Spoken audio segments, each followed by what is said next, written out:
All right, everybody. Thanks so much for stopping by another live episode of Real Estate Titans, sponsored by Lion Bolt Media. I'm your host, Greg Fowler, traveling throughout the marketplace, interviewing the top real estate professionals in our field, essentially gathering insight, inspiration, really drives and motivates these top producers above and beyond everybody else in what I'd like to consider a real estate titan. Now, a very special guest and feature titan for today. I'm super excited about this one.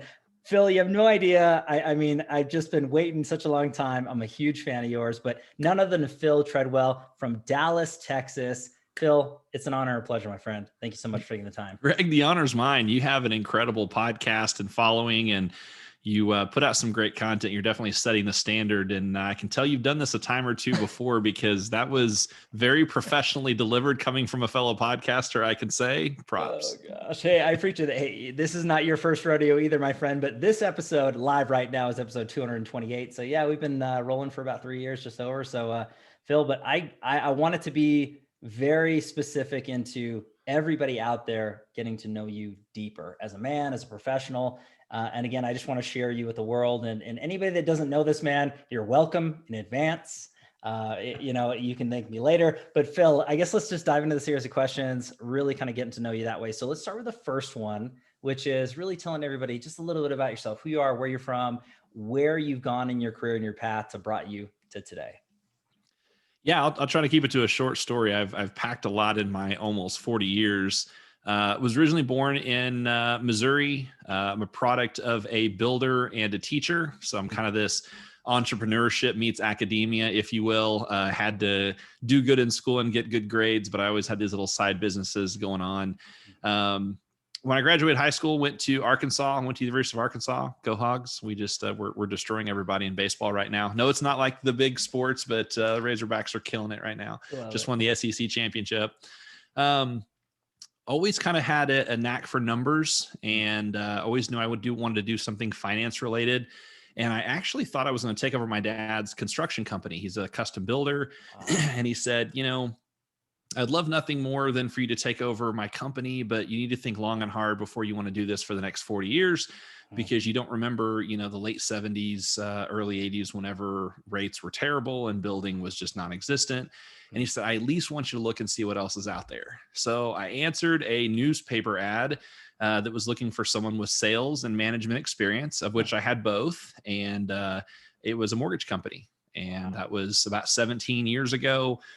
They were a little correspondent shop. If for those of you that aren't familiar with mortgage lingo, it's a full service mortgage banker. They were able to process, underwrite, close it, fund it with their money, and then they would sell the loan after the fact. Wow. And that was kind of during the subprime heyday, whenever there was the subprime, liar loans, if you will. And I had a really good mentor that taught me the importance of putting a good file together, having good referral partner relationships, taking care of your customers, building a database. And I just really got lucky, and that he had taught me the business the right way. And so while everyone was doing a lot of these subprime loans, I was doing a lot of manual underwrite FHA with down payment assistance and, conventional loans and VA loans and stuff like that.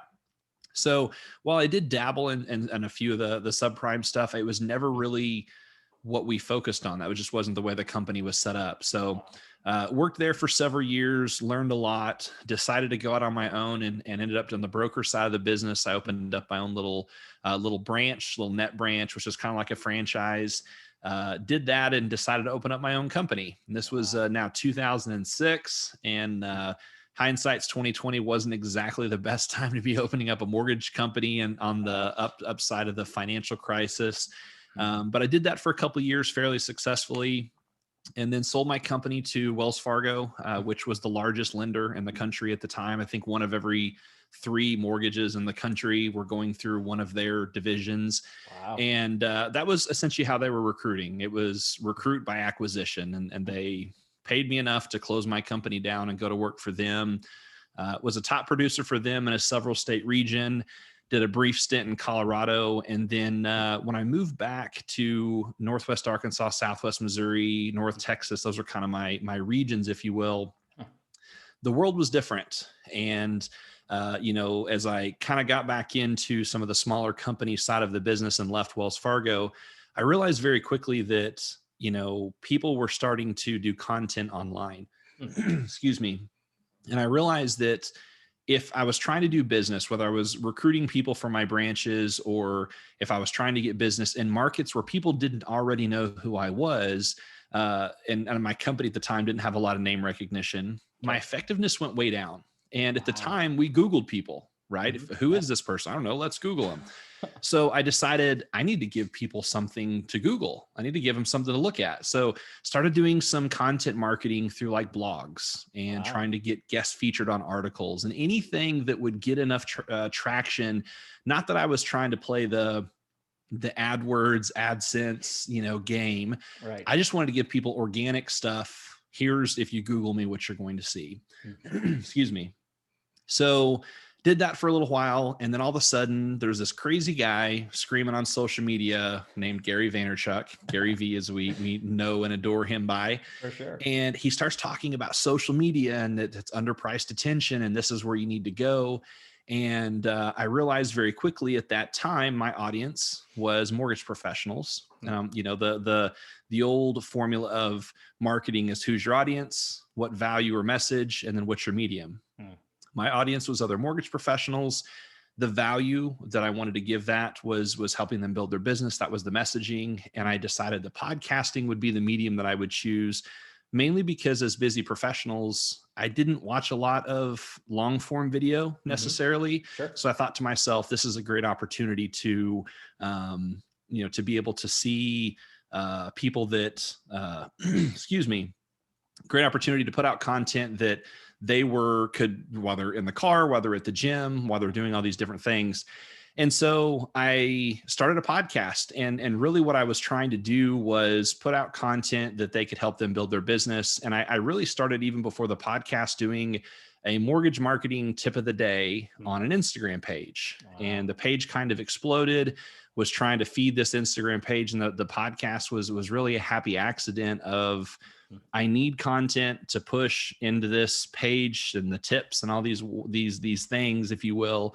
And the way it all kind of played out, we had some incredible guests that had a ton of value, and people listened, and I didn't expect people to listen.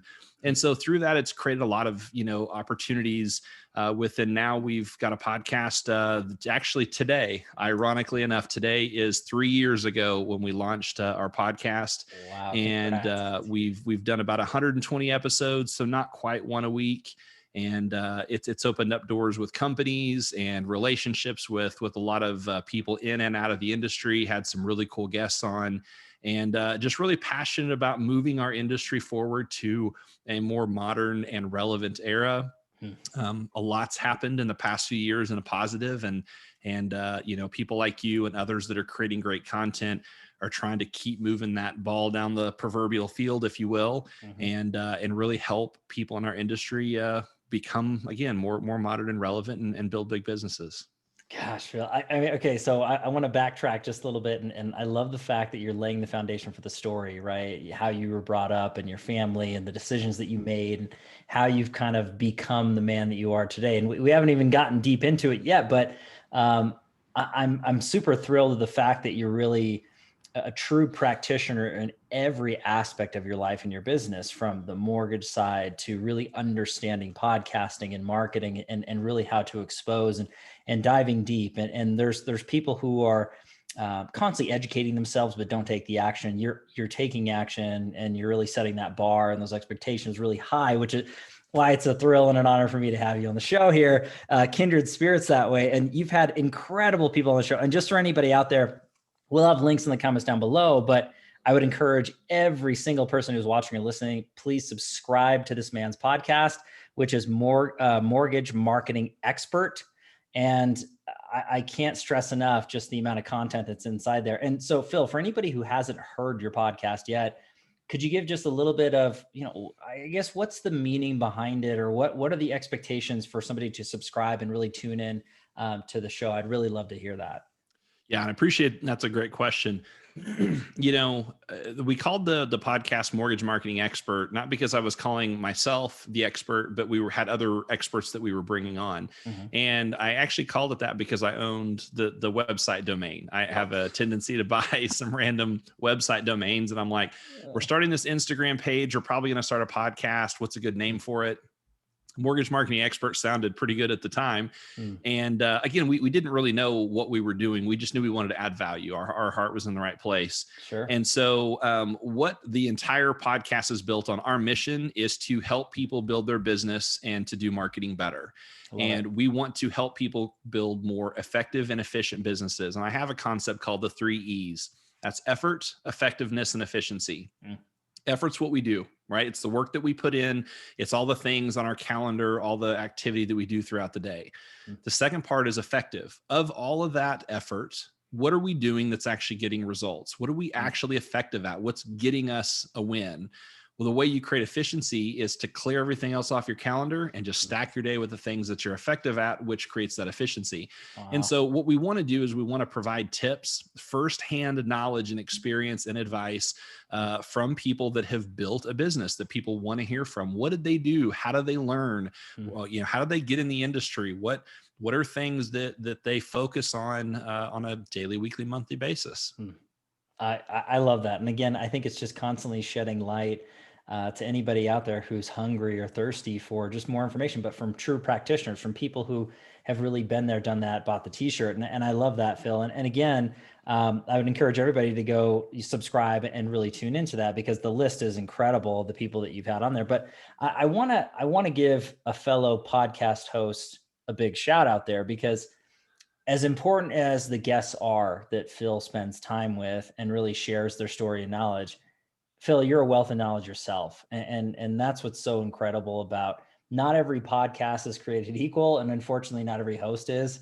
And, it's one thing to just kind of guide people through a conversation, but to really dig deep and to having meaningful, valuable, tangible aspects into episodes. I mean, you're phenomenal at it, my friend. So again, I couldn't encourage anybody more into that. Now, before we keep moving forward, because I still want to keep pulling some out of you here, Phil. So when it comes down to it, you're also the co-founder of Industry Syndicate. So I would love to talk a little bit about that just when we're on the topic of podcasting and things before we dive a little bit deeper into the mortgage side. Sure. So could you tell everybody a little bit about Industry Syndicate, where it came from, why? Absolutely. So Industry Syndicate is a podcast network, more of a podcast collaborative, and it's essentially a place for mortgage and real estate professionals to go to find other good content related to the mortgage and real estate industry. The way it happened was myself and Dustin Brome, who's the host of the Massive Agent podcast.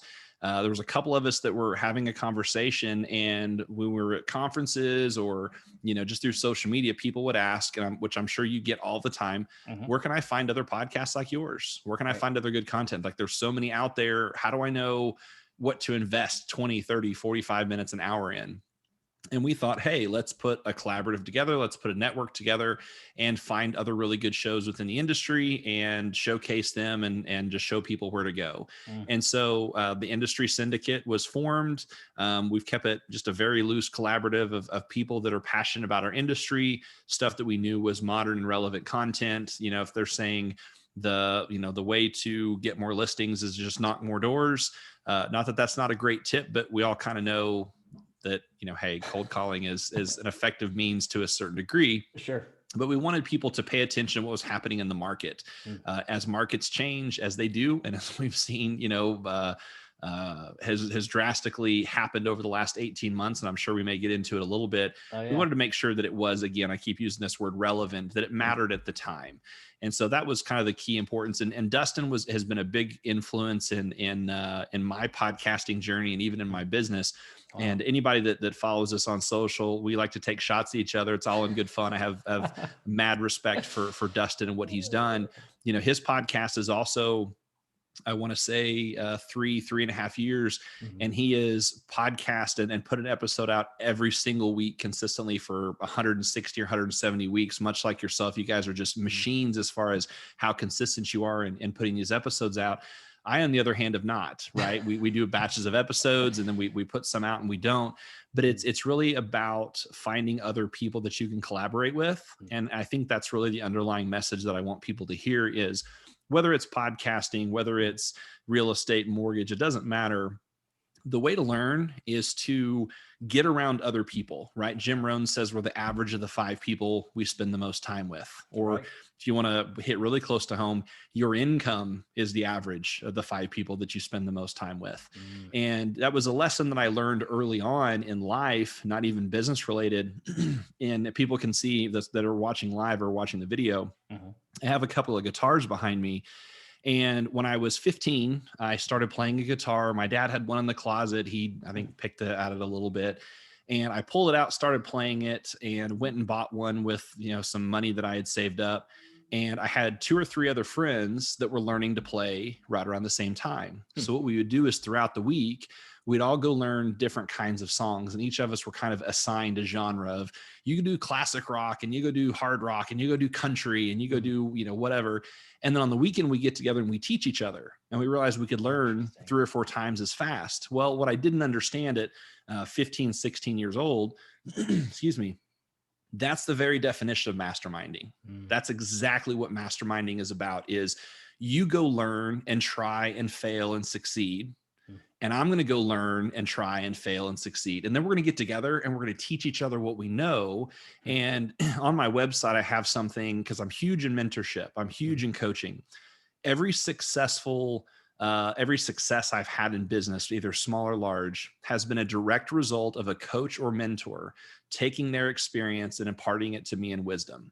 And I think that if people can grasp a hold of that concept, that's really what podcasts are about. That's what content is about, is how do you take the messages and the experience of other people and share it in a bite-sized form that's relevant to them, that they want to stop and listen for a second, and they can walk away and be like, I didn't have to crash against that wall to learn that, because I learned it from someone else.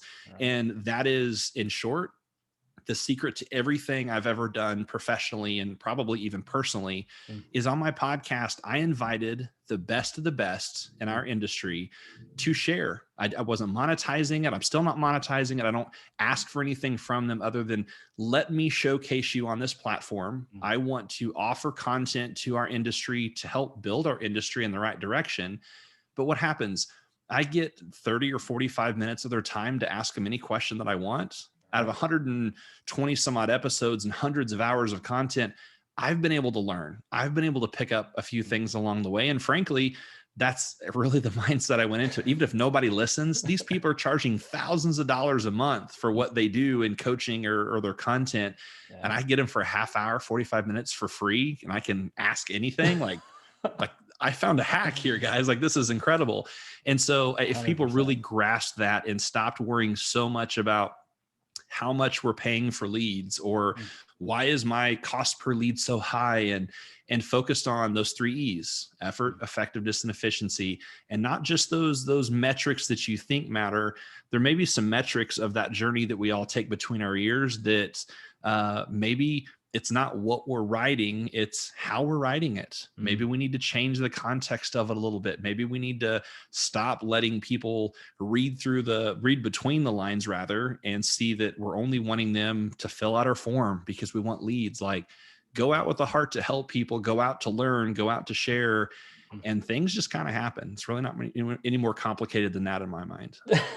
But Phil, the way that you broke it down and really so articulately, just for everybody to explain, understand, simplicity is best. And I really appreciate where you're coming from for the collaboration and the mentorship, even earlier on, with the guitars and learning songs, and then bringing that into today's mindset. And that's for everybody. That doesn't matter what business, product, service you have, whatever entrepreneurial venture. I mean, that's huge advice. And we haven't even gotten to that part yet, and you're already dropping these bombs. Yeah, I want to go into, because you did touch on the market. And right now we're, June 1st, 2021 on a Tuesday. And so there's a lot of things that are happening right now in the market, right? So we talked before we went live just a little bit, just to kind of see what was going on. And I would love for you to talk about kind of briefly what you were going through just a second ago, as far as offers being accepted and what challenges people are overcoming. I mean, Phil, you're such an endless wealth of knowledge. I just want everybody to get a little bite as to as to what you know, because it's insane. So whatever you want to share about the current market, on the mortgage side, and for anybody who's watching or listening that way. Sure. Well, I appreciate that. First of all, in today's market, the big conversation and topic of conversation is supply, right? We don't have enough houses. There's no inventory. I have clients that are, making offers on 8 different homes, or they're one of like 15 offers. And we're seeing it here a lot in our market. My wife and I thought, well, maybe we should look and see what's out there. I know that, it's going crazy. And all these listings were saying like one day on the market, like on a Thursday. And then you look in the comments and it says, already have multiple offers, best and final by Monday at 5 p.m. or something like that. I'm like, they're literally putting it on right before the weekend, before they know people are going to be looking online, and they're saying best and final by Monday. So the question is, how do you compete? Like if you're just, John and Judy homeowner and you want to make an offer, how do you do that? Or if you're Bob or Susie realtor, how do you go above and beyond? Well, something that we're doing within our company is something called a TBD underwrite, to be determined. Okay. All that is a fancy way of saying we're going beyond a pre-qualification or beyond a pre-approval, right? A normal pre-qualification is, we've gathered their income and assets, we've taken an application, pulled credit, everything looks good. A pre-approval is we've gone all the way to the underwriting process, right? So on and so forth. What we're doing with this TBD underwrite is we're fully underwriting the borrower, their credit, income, assets without a property, and saying, okay, up to a certain sales price, they are fully approved. We don't need any more documentation from them. So whenever the buyer's agent goes to submit an offer, there's no loan contingency. It's now a same as cash offer. Wow. It's a situation where we just need a contract, an appraisal, title work, homeowner's insurance, just the basic property related information. And we can close that in 10 days, 2 weeks, just depends on how quickly we can get an appraisal and title work back. The reason that's powerful is put yourself in a seller's shoes or a listing agent. You have 10 offers, regardless of the price. Maybe there's not any cash offers, but you have all of these different offers with pre-qual and pre-approval letters and different stuff. How do you know which one? Because you could take the highest offer, but maybe that person can't actually get closed. Or you have someone in the middle who, that bank or that lender, but they'll get it done, but maybe it's going to take a month, and that's going to be, or 2 months. And that's going to be the difference between you getting your next home or whatever. Wow. What we're trying to do is say, hey, we want to arm our buyers and our buyers agents with tools to say, it's essentially the same as cash. We can close in 2 weeks. We just need the property information. Wow. And so things like that is what we need to be focusing on in the market. It's a super tactical tip. My company, Thrive Mortgage, we're not the only company that has the capability of doing it. I don't know. There's a lot of companies that are talking a lot about it, because where a lot of mortgage companies in my mind go wrong is they say, well, that's not a for sure deal because we don't have a property there. They don't want to clog up their capacity in underwriting or processing or closing with deals, or not closing because you have a contract, but processing and underwriting for sure. They don't want to clog up those resources with deals that are maybes, right? That aren't for sure. Right. My objection with that is we've run the numbers, and 50% of the TBD underwrites we were doing are getting offers accepted with us not having to re-underwrite the file. Wow. So my challenge to buyer's agent is, how many times when you're submitting an offer do you get them accepted 50% of the time? Because in this market, it's probably not that high. Now, there may be some that have other unique things that they're doing, but just the people that I'm talking to, I don't know a lot of real estate professionals that are working a lot with buyers that are saying, I'm getting half of them accepted. I would say it's probably a quarter or less or whatnot. So this is an opportunity to do that. And in our mind, if you spend a little more and overstaff a little bit with underwriters, you have the capacity to do this. And even some other lender friends of mine that say, yeah, we can do TBD underwrites, they're not talking about it, or their underwriting teams are saying, well, it's going to take us longer. It might take 24, 48, 72 hours for one with the property, but the TBDs are going to take a week.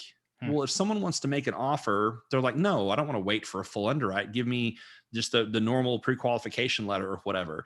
In our instance, we're saying, no, this is the same difference as a full Wow. underwrite. If we had a property, yeah, it's going to take a couple of days to get through underwriting. But the way I look at it is, would you rather be armed when you go look at houses to say there's no loan contingency? I'm fully approved. It's same as cash. Or do you want to send a pre-qualification, roll the dice, and hope you can write a really good love letter and say, my daughter loves this house. We want the yard with our dog. That's what people are doing. Sure. And I go back to you can't do what's the definition of insanity. We all know, right? Mm-hmm. People are doing that same thing and just hoping they're trying to play the odds.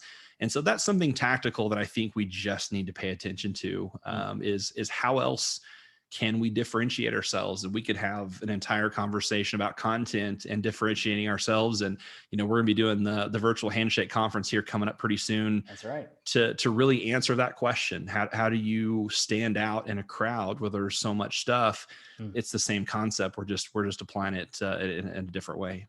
Oh gosh, Phil. I mean, that was a huge explanation, and again, just a tactical piece of advice for anybody who's out there watching or listening right now, who's really trying to elevate what they're doing for their buyers, and in this crazy market that we're all dealing with right now. So, what's the best way for people to get a hold of you on the mortgage side, and where do you guys serve with Thrive? Everything along those lines, just so everybody has an idea. Yeah, we're licensed in 39 states. Okay. We're based in Texas, but we've got offices and we're licensed all over the country.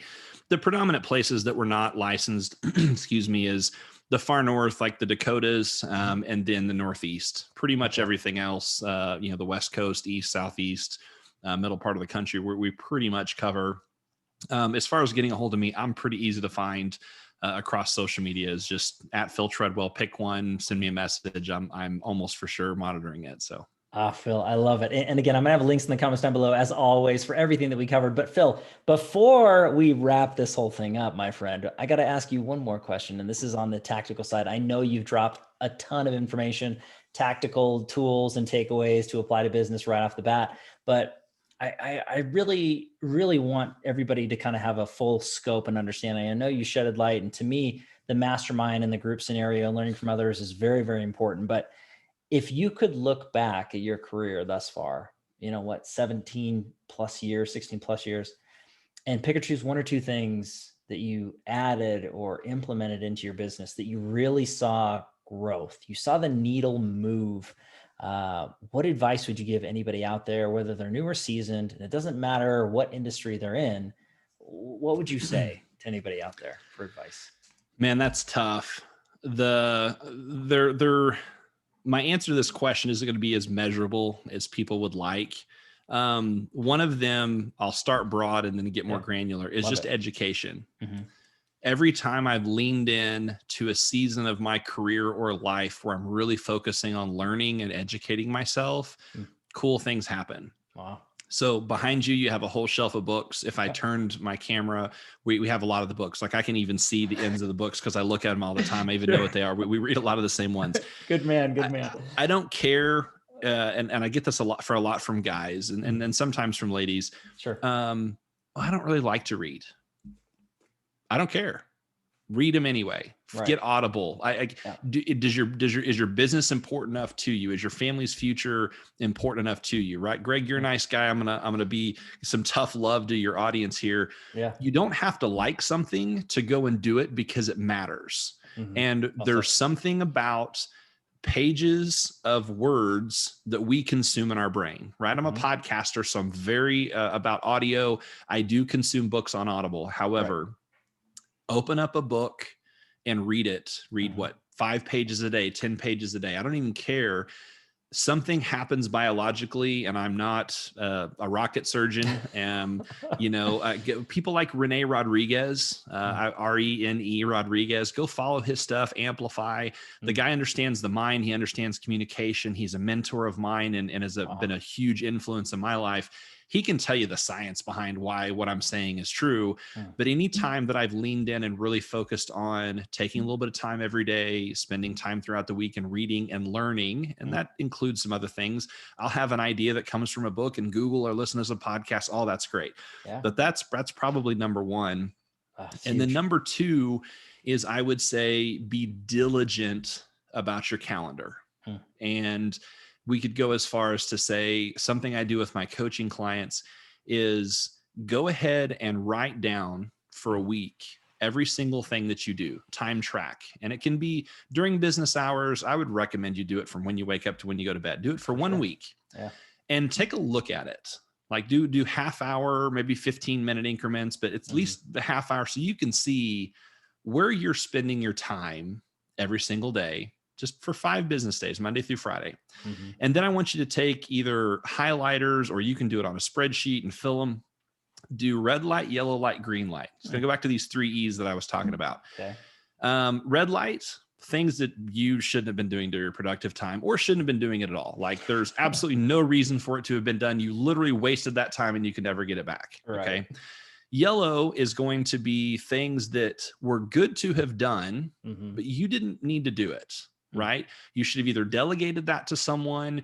You should have bought a software or a solution online with tech that could have automated that for you. Stuff that needed to get done, but you weren't the magic sauce in it. You didn't have to be the one that was doing that.